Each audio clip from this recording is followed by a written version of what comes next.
This is video number 3 of my Heartbreak series. In this video, I'm going to share with you the 5 lessons that I learned during the hardest and most stressful part of my life.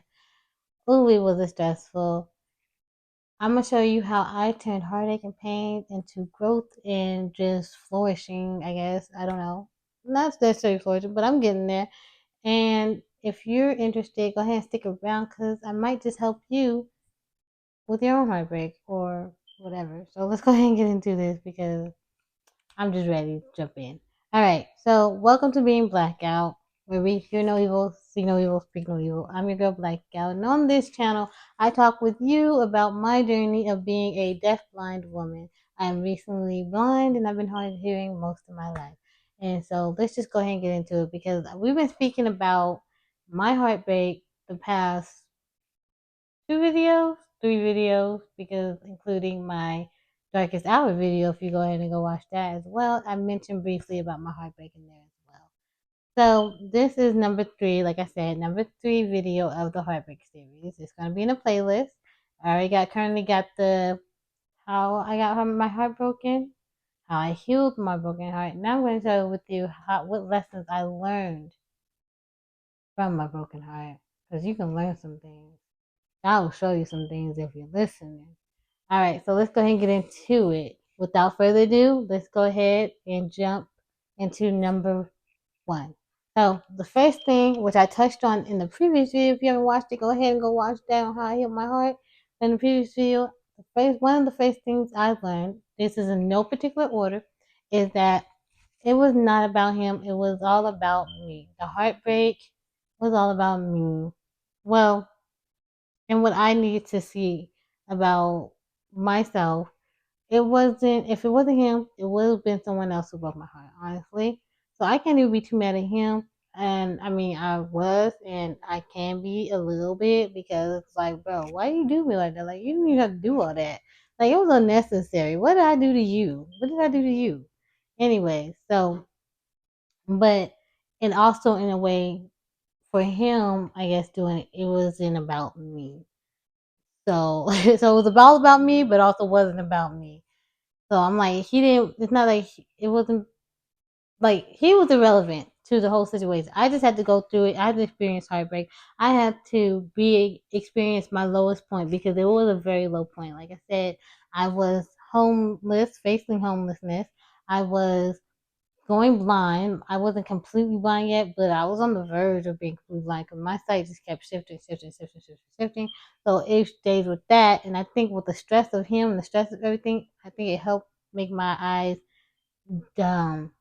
The sight get way faster, and then also I don't have no job. I like so I can't make any money. I was drawing. I can't draw. That was my passion. That's how I released my stress. That was the thing that helped me get through things. I can't draw anymore. Um, I feel like at that time my TikTok was just about to go up, and then I couldn't draw. Right when that happened, I started getting followers. One of my videos took off. I can't draw anymore, at least not traditionally. I was doing digital, and then I couldn't do digital anymore because I think I stopped being able to do digital. I can't remember what that was, but anyway, so I couldn't do that anymore. I was in school for computer animations. I couldn't do that anymore, and it was just everything was taken away, and it sucked so much. So the heartbreak on top of that, from a person that you just wanted to be that care for you, like that's so hard to not think that that was personal, but it it was everything I had to go through to be able to see myself, the parts of myself that I probably just didn't know, or just didn't see, just didn't really care for. I think that was okay, and it wasn't okay. That was number 1. Before I get into number 2, tell me what's the one thing heartbreak has taught you? Go ahead and comment down below and share with all of us. I want to know. I want to have a conversation about it and see where we both have meet like common ground. What do we have in common? What do we both get from it? You know? Well, maybe you can just show me some things. Just talk, okay? Because I'm rambling. Let's go ahead and go into number 2, okay? All right. So the second thing, ooh, very powerful thing. Seeing how this man treated me, I saw God pointed out to me. Okay, before I tell you, I'm about to tell you. I was laying there. I remember how it happened. I was laying there and I was like, God, why is he like I didn't, I didn't do anything to him. Like I would why he string me along, why he do this? I would never do this to no one. I make sure if someone likes me and I know I don't like them, I'm letting them know. Like I'm not giving them no hope because I don't want to be treated like that. I don't want to be given hope where I know there is none. Whether I might change my mind later on or not. I'm not gonna be holding on to someone or keep someone on the back burner that I'm not going like I wouldn't string someone along. I feel like that's very cruel. So why would he do that to me? Why is he treating me like this? And God showed to me. Number two, remember this, number two. He told me, he showed me the way this man is treating you is the way I treat God. I said, oh, what? What do you mean I treat you like that, God? Like, what you mean? Like the way that man comes whenever he wants to come, when he wants something, he leaves when he get it. How he ain't paying me no mind or attention when he don't want nothing. How he half-ass do stuff. How he ain't really about it. He ain't serious for real.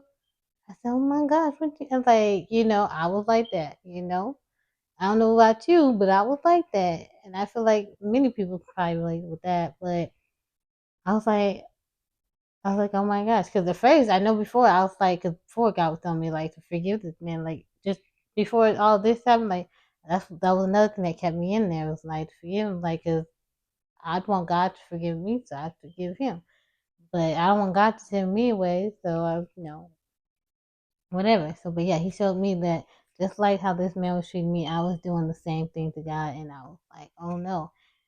I can't be doing that, God. And I'm not gonna say I 100% did a whole 180 because it's still a work in progress. God's doing a work in me, but it's a lot better. I gained more confidence in God. I know God a little bit more. I've read or listened to my Bible a bit more, and I've been seeking Him a little bit more. And I want to be 100, like in it 100. I'm just not at that point yet, but I'm getting there, like slowly but surely. Like it's a process, but that's what he showed me. That's number two. One of the biggest things I said, oh my gosh, I do. Like I ain't I ain't shit. All right. That being number three. One of the big things I learned was my emotions do not justify my action. What do I mean by that? Just because I'm feeling some type of way, don't mean I can act any type of way. Just because someone made me feel mad, don't mean I can go lash out on them. Don't mean I could do whatever I want to do because they made me angry. I learned that emotions, feelings do not justify actions. If you're feeling froggy, go to God. You wanna hit someone, go to God. You wanna punch someone, go to God. You wanna slash some tires, go to God, and you give it to Him. Okay, God will handle it. Whether He vengeance is His, He said. Whether He do something to that man or not, like that person or whoever do something to you, he'll handle it. You don't even gotta do nothing. You just sit back and look pretty. You sit back and look handsome. You ain't gotta do a damn thing. So that was number three. Remember, your emotions do not justify your actions. So let's go ahead and number four.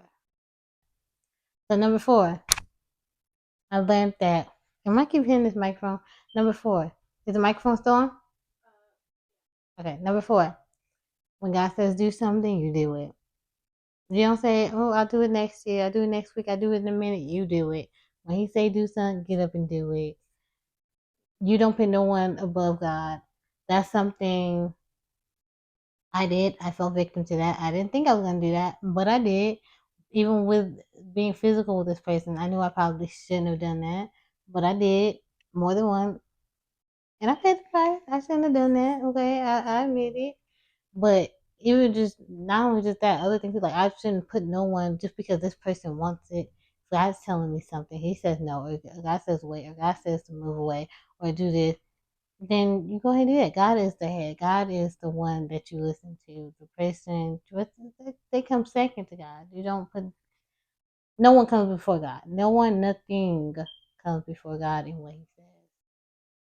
God is final. That's it. That's it. That's number four. Number five, breaking pride, learning how. I'm still dealing with that. the pride, being humble. I had to apologize to this man who broke my heart. Like, why do I have to apologize to him? I didn't do nothing to him. He did something to me. What you mean you apologize to him? But that goes again with what, number 3, where I spoke about the actions don't justify, or your emotions don't justify your actions. You probably get a little mad. You say something. Yeah, I told him I hated him, so I shouldn't have done that. Or even just some other things that other people might not think that was real shady or real like bad or anything like that. God's like, no, that's not right. But others might be like, girl, no, you was justifying that. You should know he ain't you did dumb ways. You barely touched. You didn't even do like nah. I know better. I know better. God knows I shouldn't have done that too. So, but yeah, so that pride stuff, it don't work with God. That pride stuff that people be having you do, like girl, or boy, like no, that don't work with God. So that was a big lesson I learned too, is to stay humble. Like sit down, be humble. That's the 5 things I learned during this whole heartbreak, and so it was crazy and it was wild. And if you want to know the top 10 songs that I listened to during the heartbreak that helped me get through, that really just was like I was clinging to, I was singing, I was ooh, getting my Mariah on, my Whitney on, my Fantasia on. I was getting it all on, okay? So if you want to know those songs, hit that subscribe button so you can be notified when that video comes up, and you can go ahead and listen to what I be listening to when I'm down and out, or I'm feeling a little sad, or if I'm feeling a little, well, go ahead and hit that subscribe button down below. Until next time, I'm Blackout, and I'm out of 3000. I appreciate you for watching. Also, if you get any kind of like value and just you love my videos, or you rocking and you vibing with me, go ahead and hit that link down below in the comments or description and buy me a boba milk tea, because the girl loves to bring on some tea and it helps me so much. So until next time, I'm out of 3000. Bye. Let's get it, let's go, let's get it, let's go, let's go, let's go, let's go.